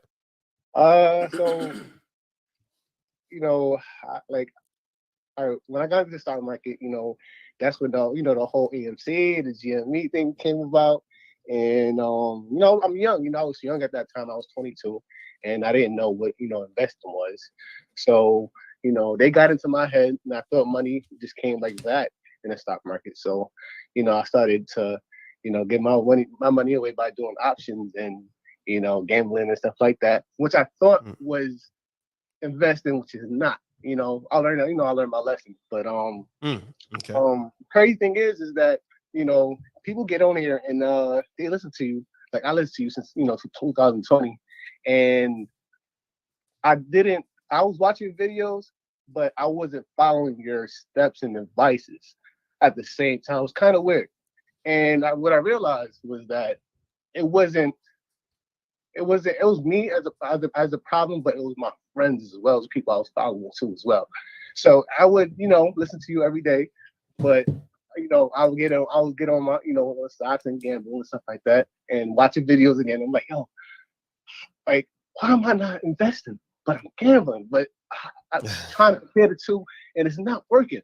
But what I realized is like, you have to be content with yourself, and I wasn't really being real with myself, And I started watching other videos as well, all kinds of creators about stock investing and stuff like that. They was doing the same thing they used on. They used, long-term investing, and that was the go-to.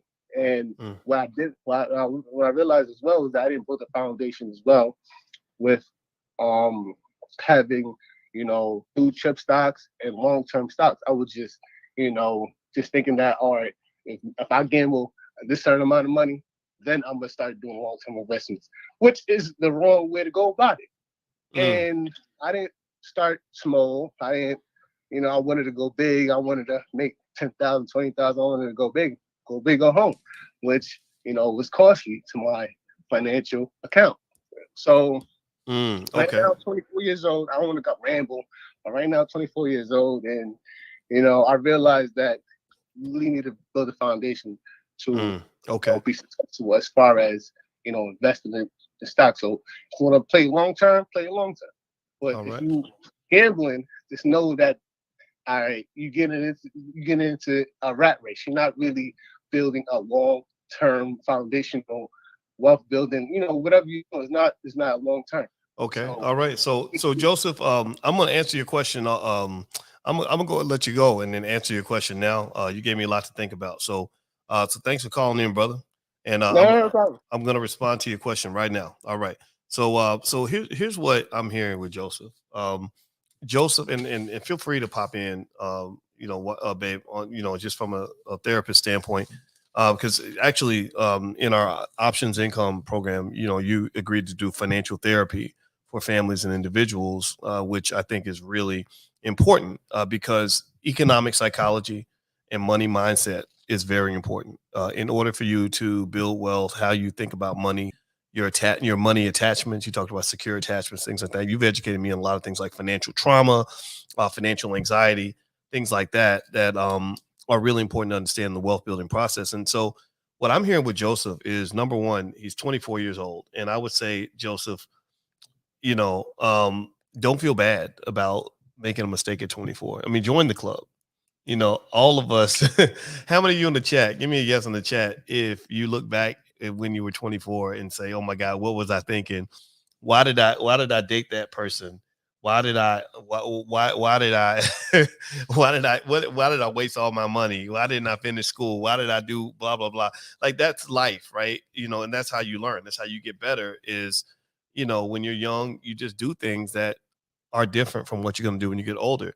The second thing I'd say is Joseph, as a 24-year-old, talked about how a lot of his money was given away to the white man, as he mentions it, because he invested in a way that was less than prudent. He's confessing, and I love it, though. I love the fact that he came to the altar with that tremendous honesty and openness, and I could hear it in his voice, and he was sincere.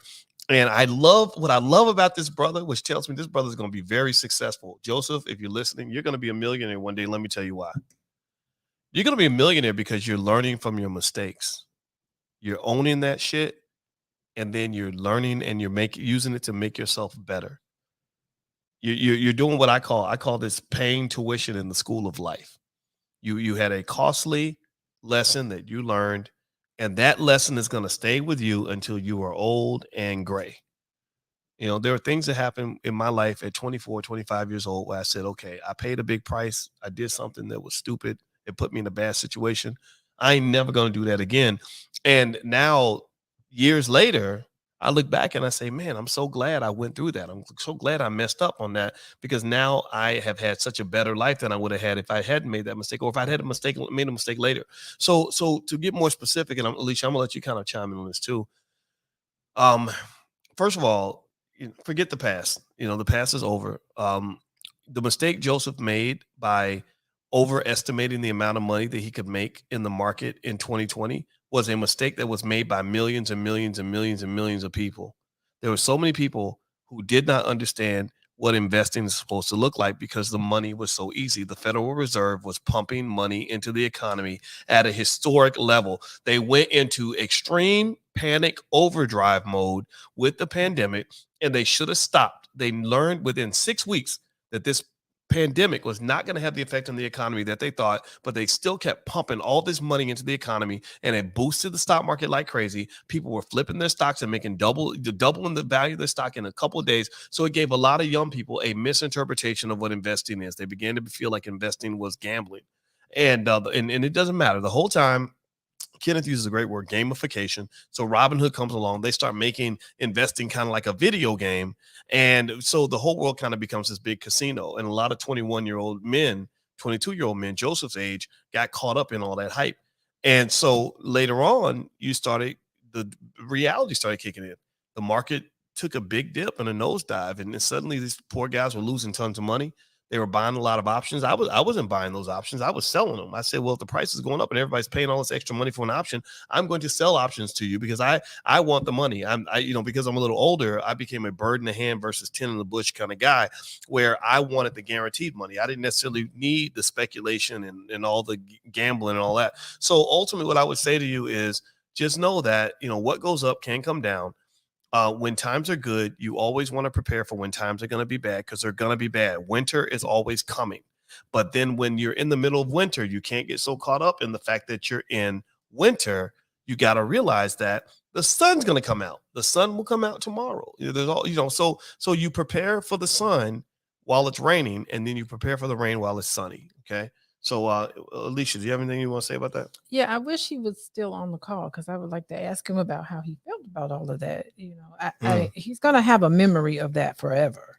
And you kind of think about, I think about the fact that I was fortunate enough to live with my grandma, who lived through the Great Depression. And although she had a lot of money, like my grandpa hooked her up. He made sure she worked as a librarian only because she wanted something to do during the day. Like, she didn't have to work. Like, they were pretty well off. And I just remember her. She never acted like she had a lot of money, although she did. And we would go to the grocery store, and she would always we spent so much time trying to budget. And then I would take her to grocery shopping, and then I'd be like, ooh, grandma's really suffering here. She don't have no money. Poor thing. I felt bad. I was living with her at the time. You remember that, right? And so I remember taking her to the grocery store, and I would come back, and she'd give me a crisp $100 bill for taking her to the grocery store. I'm like, Grandma was a secret baller. Remember that show, Undercover Boss? Yeah. That was your grandma. She was an undercover boss. She was an undercover boss, and who knew she had all this money? And so she just didn't want to give it to them. She was like, I'm not giving it to them. And she'd be like, Commonwealth Edison, which is like the light company, whatever. Like, Commonwealth Edison is rich. That's what she would say. And she's like, she turned the lights off. She didn't believe in, but that's the psychology of that trauma of living through the Great Depression, what that did to her. Like, she cannot waste money. It ruins her day if any money is wasted. Not that she was extremely cheap or whatever, because she had mink coats and they flew. I mean, my grandparents traveled all over the world. They flew the 737 back when it first opened up, and people wore 3-piece suit to get on the airplane back in the day. So she had her little hats and stuff, but it was just interesting how she was locked into this sort of mindset where she did not believe in wasting money or spending money and wasting money on giving it away. It was just like a big thing. So I'm wondering if some of the people who are feeling it in the stock market, like what it's doing to them psychologically, are they going to go forward kind of way more cautious? Or are they going to not even participate at all? Well, everybody in the chat, let me know, when you saw the market dropping, did that give you anxiety? Did you feel maybe sad and depressed? Did you feel fearful? Like what were your emotions during that? Because I think we don't talk enough about the psychological impact of watching your money drop. In economics, we talk about something called a wealth effect, where people there are times where they feel rich and times where they don't feel rich. Like that song, Just Got Paid. Friday night, right? So because you just got paid, it's like, I just got paid, so you really feel like, it seems to be, or not seems to me, I know this is true. When you have money in your pocket, you feel like a different person. It really, takes your mind to another level. And that's because money releases that dopamine, right? So how do you feel, Boyce? I mean, one thing I noticed, because I watch you on your app or whatever, one thing I noticed, like as soon as you lose money, everything goes red. Like, why the color red? Like, it just it gets at the red is connected to our root chakra, right? So it gets into our safety and security is kind of just in the red color. Like, I'm in the red.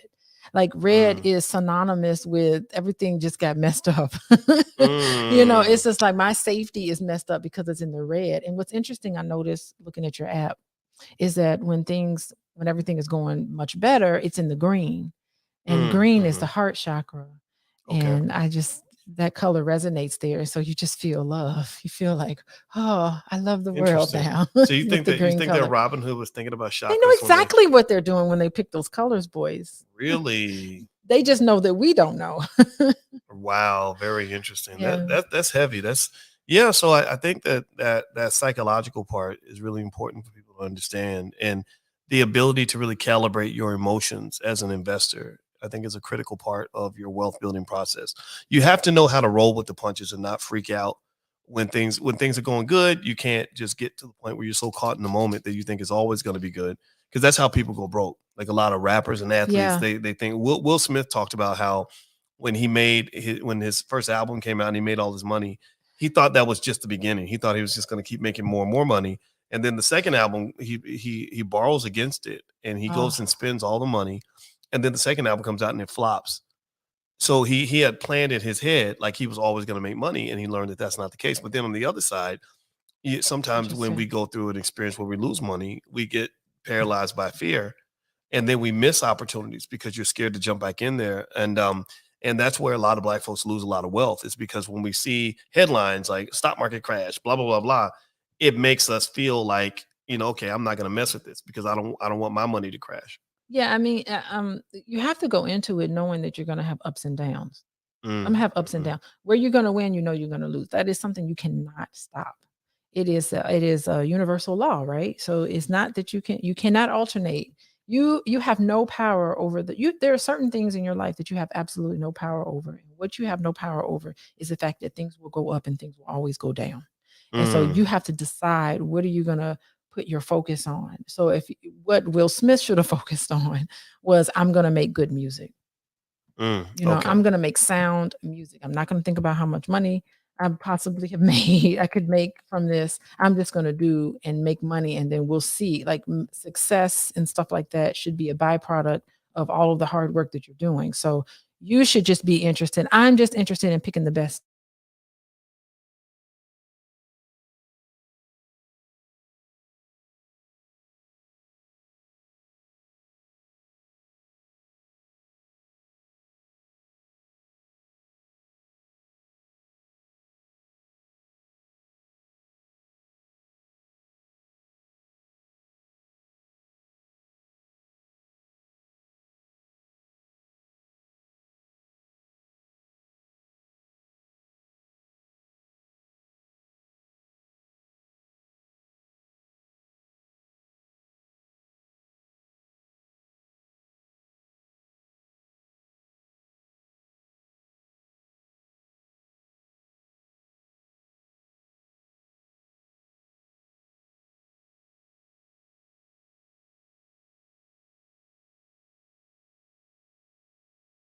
They can't hear.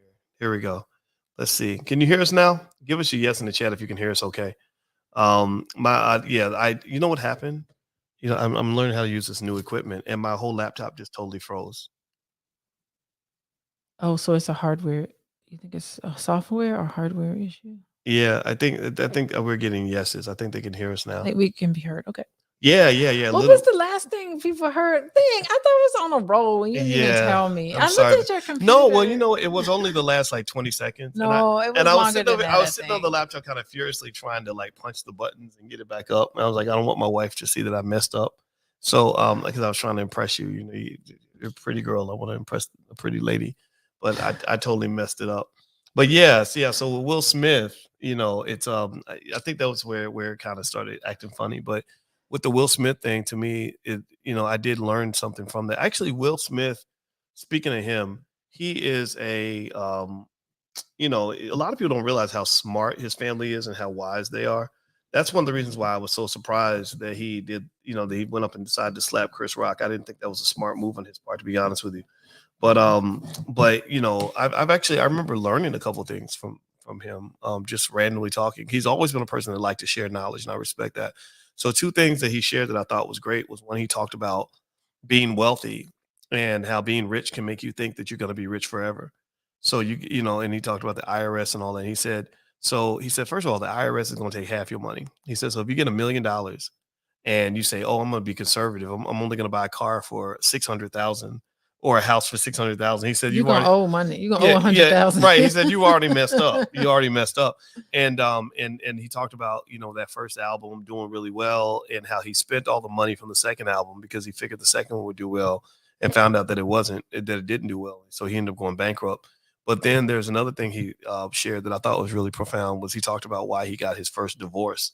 And he said that the reason he got divorced the first time was because he was so into his career. He felt that if he put all his energy into his career, he could give his relationship whatever was left over. And he said that if you're ambitious, you have nothing left over. So your relationship is going to fall apart because you're not putting anything into it.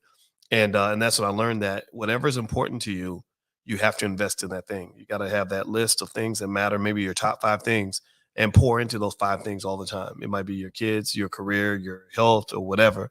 That way you've always got time for those things. Do you feel like, you're in my top 5? I know I'm in your top 5. Do you think you're number 1? I don't know if I'm number 1. I don't need to be number 1. What do you mean? I don't need to be number 1 in your whole entire life. I'm okay with being, like a participant in. Just a participant. Yeah, like I know you matter to it. I know. I matter to you. Like, do you think like I don't know. I don't know how people feel. Like, we're married. You're my first of kin. Yeah, that's true. And then I'm your first of kin. That's so true. If anything happens to you, they're gonna come to me first. If anything happens to me, they're gonna be looking at you. They ain't gonna look at my mama. Well, they definitely ain't gonna look at my kids. Right. They're gonna look right at you. You are first of kin. Well, before I call Michael, by the way, Michael Raymond, I see you in there. Michael Hollingshed. Before I call Michael, I will say that, I don't need to just always get this constant confirmation that I'm number 1. Like, I know I matter. I know I add value, and I don't necessarily need you to constantly reinforce that to me. Well, I just want to let you know that you are not being valued. You matter. You are of value. It's not contingent on that. Yeah, it's just you being Boyce. Yeah, I think. Okay, so my thought. Here's my thing, right? I think when you say, "Are you number 1?" That's like a ranking. That's competitive, right? To me, it's like I don't need to always necessarily know that I'm number 1. I just need to know that I'm a top priority. Is it creepy if I say you're number 1? Would you just be like, spooky? What the hell's wrong with her? Like, what's wrong with her? No, it's not spooky. It wouldn't be creepy. But why can't you allow yourself to be number 1 for somebody? Are you who do you think you're number 1 to if it's not me? Well, I don't need to be number 1 for anybody. I'm number 1 for myself and for God. From God. I mean, from God, really? I know you got kids. You have a mother. I have kids. Listen, I have children that are like plotting and planning right now what they're gonna do when they leave this house. They are, but I don't need to be number 1. That's my point. Like, I don't want to compete with other people. It's not a competition. I know I matter, right? I know I matter. So, like Solomon, I agree with Solomon. Made a good point in the chat. He says the king doesn't need to be told he's the king. Just like when I go out and I know people meet me, and I see people. I've had women break down and start crying because they met me. I've heard more than once that like meeting you is bigger than meeting Michael Jackson or Prince. They don't know you. I know you. They don't. Well, they know me pretty well though, because I talk a lot and I talk a lot online, and there are people that have been following for years, and I see all that. But here's the thing: but they don't know you. Like, right? They don't know me the way, right? But they still know me, right? They know a side of me. They know you, but they don't know you. But remember, they know things about me that you don't know, because they've been listening to me long before you and I even started dating. They watch my transition in certain ways. Yeah. So they I've know. watched your transition. Right. So here's my point.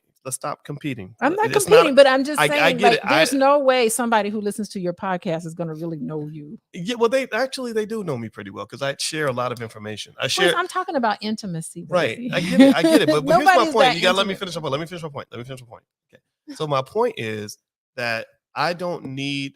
I try my best to check my ego in general. I try not to get into competitions because I think that being competitive too much with other people all the time creates toxic energy. Okay, I'm not talking about I must be number one. I must be the most important person in your life. If you got other people in your life that matter for you, if I'm really down for you, I'm gonna support you. I'm not gonna say I need to be first. I need to be number one. I'm gonna say you don't have to say that. I'm gonna say I know your kids matter to you, so I'm gonna support you as you are there for your kids because I know I'm gonna get mine.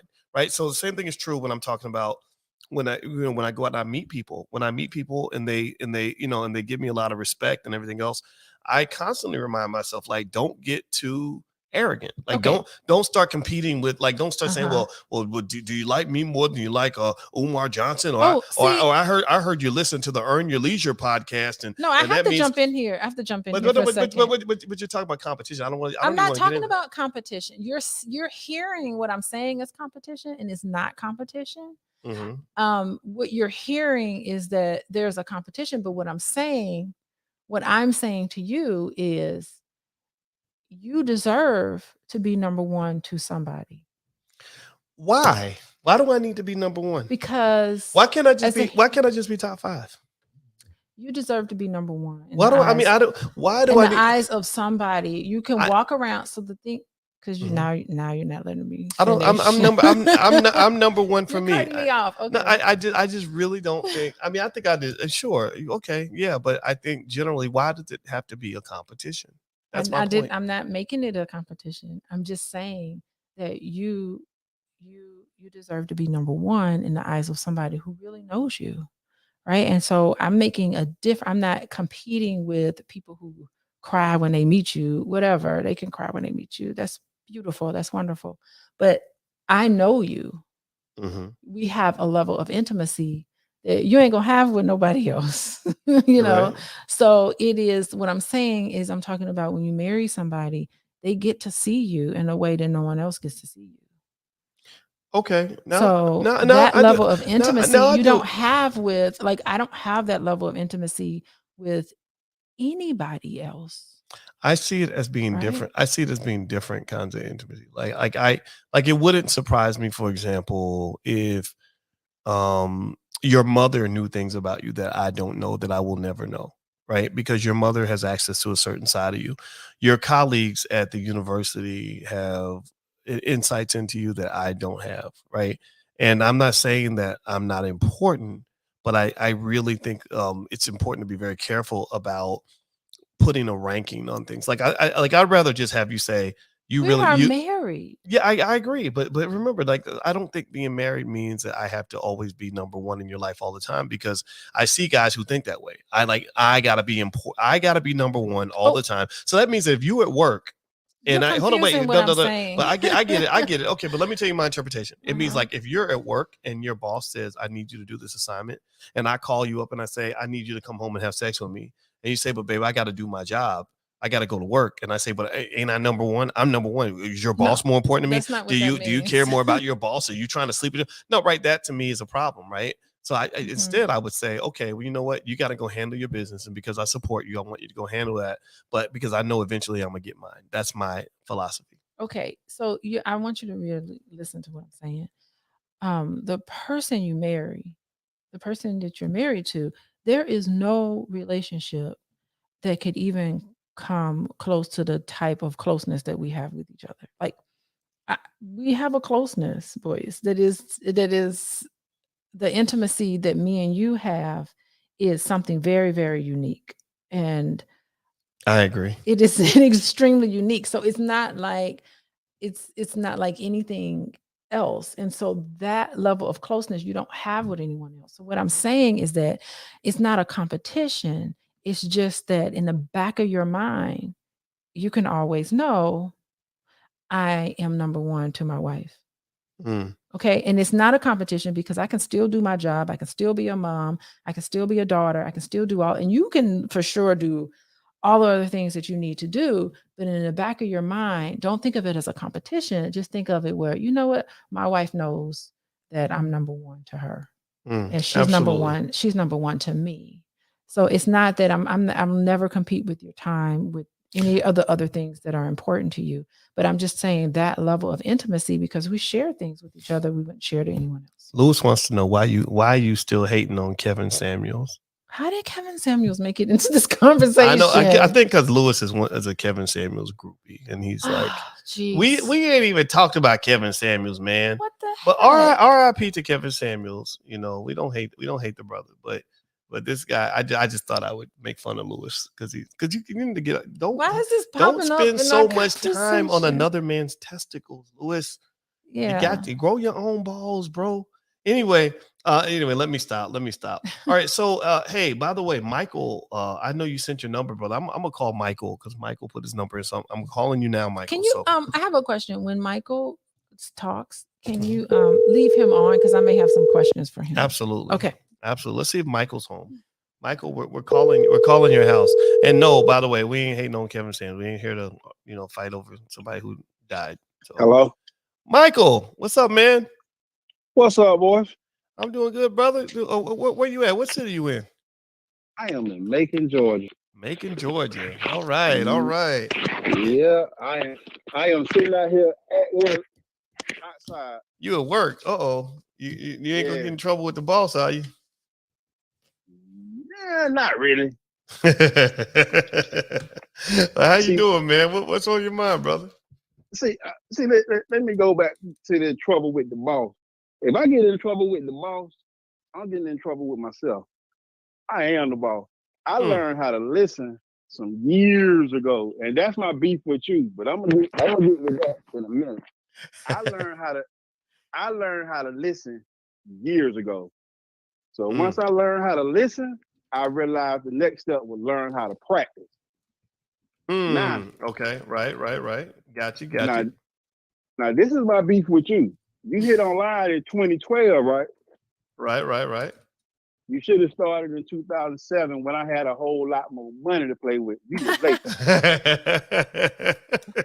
But I ain't, I'm gonna leave it at that. How you doing, Miss Alicia? I'm okay, Michael. How you feeling? I like to hear that you're the boss. Yeah, I'm my own boss. I look at it like this. This job need me more than I need it. Wow, there we go. And when I say I learned how to listen first, then I learned how to practice. Then I start executing. I started listening to Boyce in 2016. I should have started investing then, but I didn't.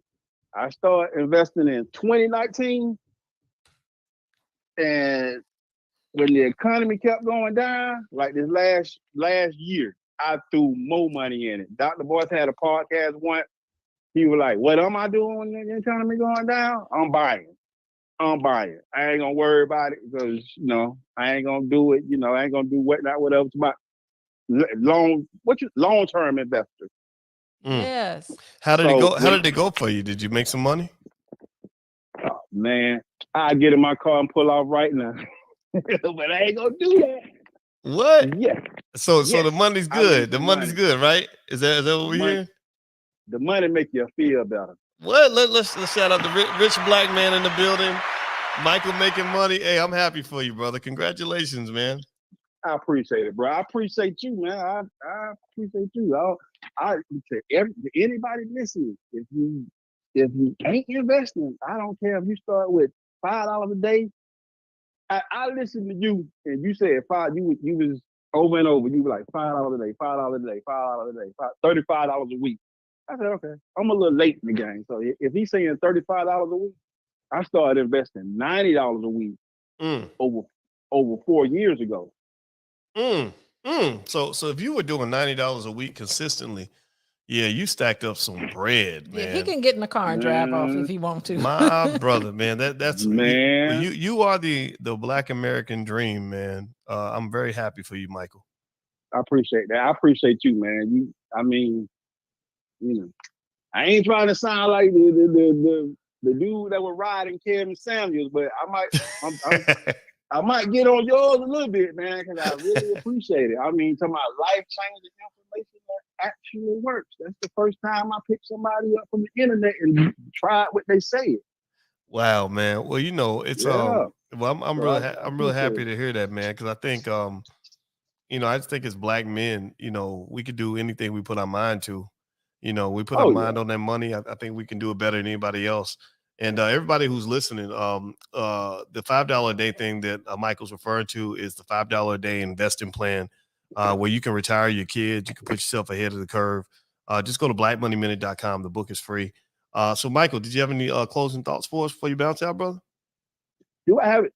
Dr. Alicia, she said something about 2 months ago that I never.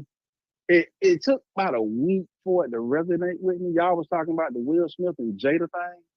And it took about a week to resonate with me. It saved my marriage. I appreciate Dr. Alicia. You all right with me? What did I say? You said something to the effect like, the first person, I'm paraphrasing here. The first person you should point the finger at before you pointed at anybody, pointed at yourself, because you're responsible for your own self, and whatever position you're in that messed you up, your decision in the past guided yourself to it. So before you check anybody else, check yourself. You said that in so many words. Wow. Okay. Once I checked myself, I realized what my wife did wasn't so bad because I brought that energy into the household. Mm-hmm. Yes, I love it, man. I love it, brother. It's all good. Well, congratulations to you, Michael, man, and it's great to meet you. And everybody, let's clap for Michael. Yeah. Doing well, very nice. Take care, brother. Tell the wife we said hello. Yes. Shout out to the Black women that love us despite our imperfections. All right, so I think that we have had a good 2 hours of fun with our new podcast equipment. It's been going on for 2 hours. Yeah, well, I started off with Taylor, the baby, and me and her were hanging out, and then you came in and took her place because Taylor had to go, and so we had a good time, and I want everybody to know how they can kind of follow up and remain connected. If you go to boyceandalicia.com, you can get a free e-copy of my book, Financial Lovemaking. You can also get on Dr. Alicia's database. She's building a database of Black singles. If you're looking to meet somebody and you don't mind doing a long distance relationship with a quality person, just go to boyceandalicia.com. It's totally free to get on the database. And also, if you want to follow up with what Alicia does with couples and things like that, you can go to coachingwithdralicia.com. So that URL is right there for anybody that wants to follow up. So I want to say thank you, everybody, for hanging out with us. We're going to do more of this. I assume y'all liked it. Let me know if you enjoyed the call-in feature, or it's not really call-in. I had to call them. I still haven't. I got to figure out how to get my Google Voice number to work. Okay. Yeah. So, I hope you guys enjoyed this, and it was really fun talking to you. And we'll be back a little bit later. So, take care, everybody. Bye, everyone. All right. So, love you. Peace.